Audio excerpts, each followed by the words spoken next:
punch shots. I always like to lead that up with a little of this. Today we have set up the pool noodles and your hula hoops. So I want you to imagine in your mind that these noodles are tree branches, and then your little hula hoop is going to be our target. So when would I do a punch shot? Underneath a tree. Underneath. Thank you. Oh my God, you're such a good listener. So anytime that you hit into the trees, we're going to have to use that punch shot to get back out to safety. Ball position is back in our stance. So we're going to start with our feet together, ball middle. You're going to take a little step to the left. I would say 2 club head widths apart. Then weight's going to be on the left side. Notice that my toe is slightly angled out, like towards the target. And that's so that I can rotate this way a little bit easier on that lead knee. We're going to make sure that we're hand with the space, butt of the club should be at your belly button.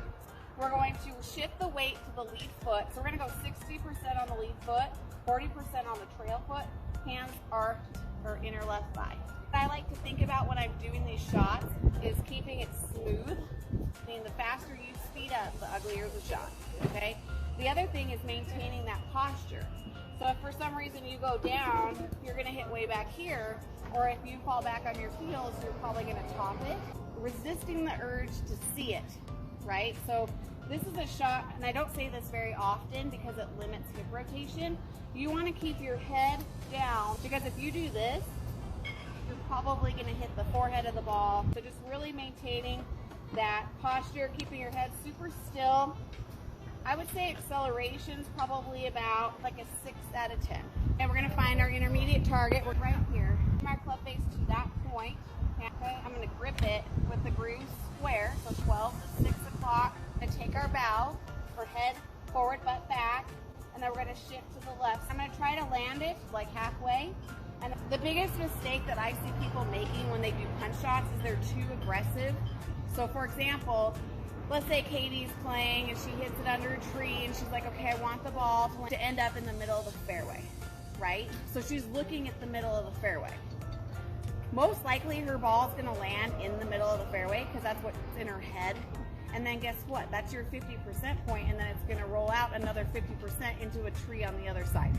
So you guys wanna pick right where the fairway starts, right? So if this was representative of me playing, I would say that like I'm under a tree here, my landing area is gonna be my alignment stick, and my final destination is the hula hoop.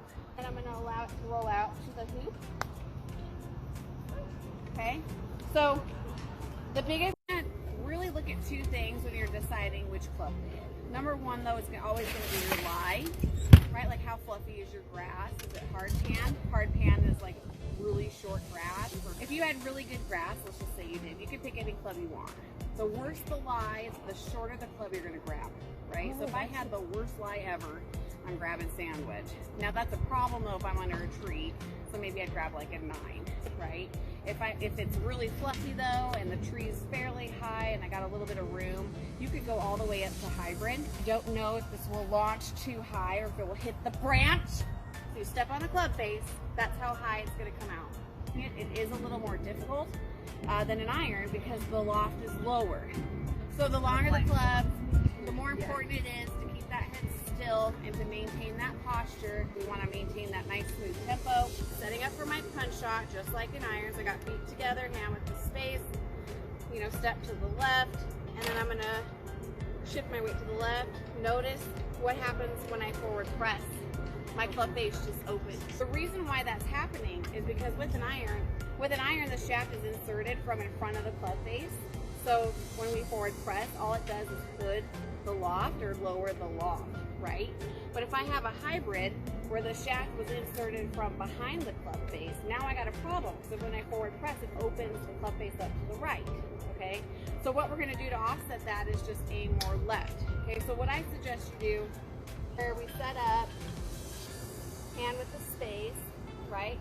We're gonna grip it, you take your stance, and then you're gonna forward press. Now from here you could be like, okay, my arrow, I'm gonna turn my body left until my arrow's at the hula. Okay, option 2 is to get into this position, and you could go ahead and forward press. Literally set up with that arrow first, and then take your stance. ball's always back in a punch, just so that it stays low. As long as your arrow's pointed at that hoop, you're good. Again, nice smooth tempo, good posture.